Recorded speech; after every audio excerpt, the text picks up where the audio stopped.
Blog Talk Radio.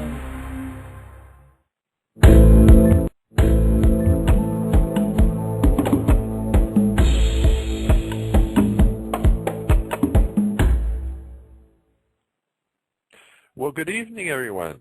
It's Russ Leteau here with the Healing Center for another Sunday evening edition of my Blog Talk Radio show. Thank you for joining me. Our website is www.healingcenter.ca, and that's center spelled C-E-N-T-E-R. If you wish to call in this evening, if you have any questions or comments or anything you would like me to address on the show, I would love to hear from you. You can call me at 347-327-9944. And also, if you look sort of on the top, middle-ish area of the window that you're listening to this program on, there'll be a button there that says click to talk. So if you have a headset or anything like that, you can also join me in that way as well. Just got a bit of a laundry list of things that I just wanted to cover before we sort of get into the content of the show this evening. You know, one of the things I've really been discovering, I suppose, and really stepping into is this whole online social networking phenomena, really. And I've had a Facebook page for a while now. And I've used it a fair bit, and I find I'm using it much more. And as I look for ways that I can reach out to our students, so our fundamental teaching at the Healing Center is Reiki certification, and we are based in Oshawa, Alberta, Canada. And so, of course, we do teaching sessions in our home offices here, but we also travel quite a bit. So we've been, kind of throughout Canada and even down into the States teaching. And so one of the things we really focus on is, how we support the students after the weekend.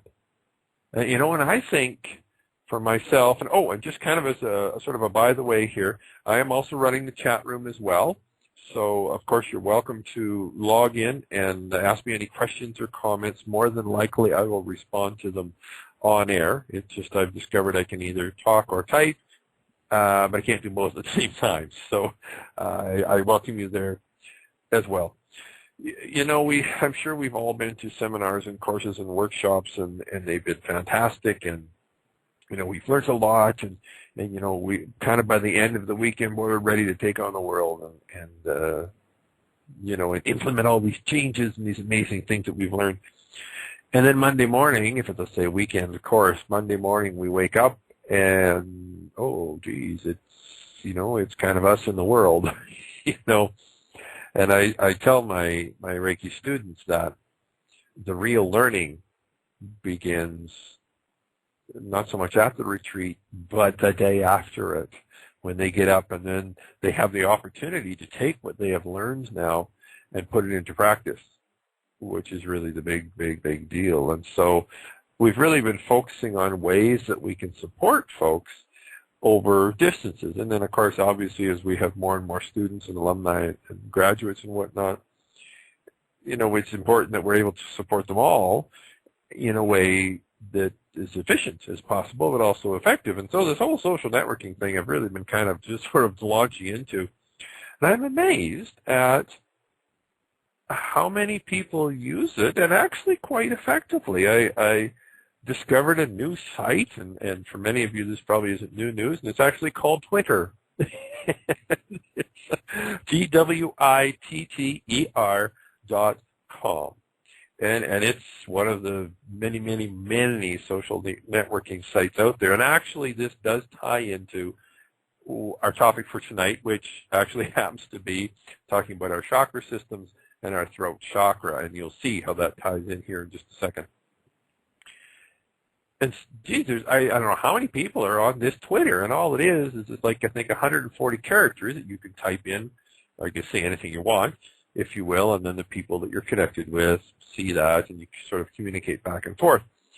The desire and the need to communicate, and I think that is one of the reasons that the social networking phenomena is flourishing in the way that it is, and that it very effectively fits into our desire to communicate to others, to reach out. And interestingly enough, that ties in directly with our throat chakra.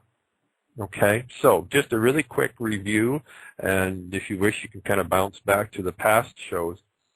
Our chakra is an energy system, and we have many energy systems that flow throughout our body. Our chakra is one of them. It's not so much that it's a unique system.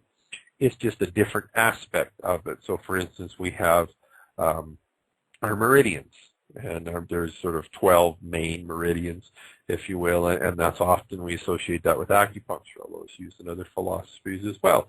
We have our aura, which is an energy field that emanates from around us, right? And then we have our chakra systems, and there's, of course, many more different systems. Our chakra systems are, and I'm going to, in this series, I've talked about the 7 main ones.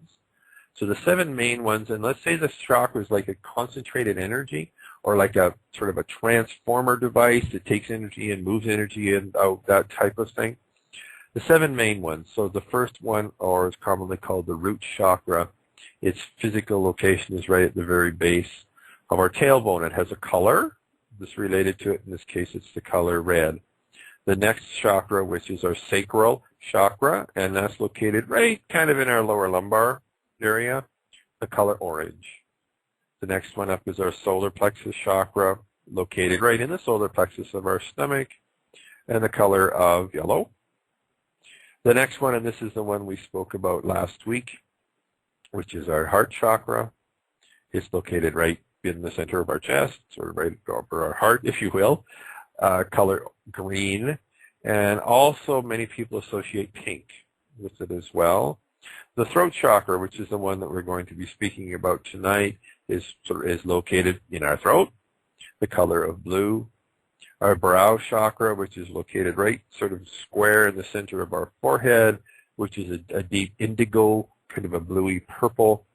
And then our crown chakra, which is right at the very crown of our head, and that's commonly referred to as a white or a violet color. And just sort of while we're talking on the topics of colors and where they came from, so these color schemes are found throughout history, and in this case here, the word chakra is a Sanskrit word, which is I'm going to say ancient, I suppose, East Indian language. And it's interesting how this color scheme has been found many years ago. And what's really cool about it is, quote unquote, modern science has developed instruments that are able to measure these energy systems. Now, there's nothing magic about these energy systems. They were always there, they always affected us, and we always affected them. It's just we didn't have the measuring devices to measure the frequency ranges in which they reside. And so now they have built these devices, and I've read articles about it, and I really need to post them one day. It's on my to-do list, which gets quite long after a while. They developed instruments that they could measure the energy centers, or measure these energy centers. And they were actually able to locate concentrations of these energy centers that lined up pretty close to our 7 chakras. Now, there are many more chakras or energy centers than these 7. These 7 are the ones that most people are able to agree upon, and they're the ones that we are speaking about this evening. I see Candace Webb just joined us. Thanks, Candace. It's great to, I guess I'm not hearing from you. Great to see you again in the chat room. And so the frequencies of these 7 chakras, what's really interesting is they're a harmonic of the color of the chakra, which I think is really so cool in how, again, quote unquote, modern science is validating what the indigenous cultures, in this case of East India, knew thousands of years ago. So then the real interesting question is, how did they know what the colors were? And I think that is so cool. So many and so many different philosophies and aspects that I have found of things that were once relegated to the realms of spooky or strange or that type of thing Now modern science is starting to catch up and starting to validate these. So that's why, kind of as a rule of thumb, when I hear something that I think is, oh, okay, that's sort of strange and that's kind of out there, I don't get in a real big hurry to